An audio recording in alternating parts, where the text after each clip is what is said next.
افسوسناک خبر یہ ہے 25 اگست سن 2021 کو جامع المعقول والمنقول حضرت مولانا محمد یاسین صابر صاحب رحمہ اللہ، شیخ الحدیث، جامعہ عمر بن خطاب، جامعہ خیر المدارس، جامعہ قاسم العلوم کا حرکت قلب بند ہو جانے سے اچانک انتقال ہو گیا ہے۔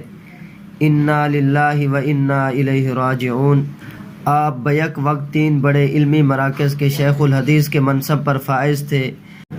آپ کی رحلت علمی حلقوں کے لیے بڑا ثانیہ ہے۔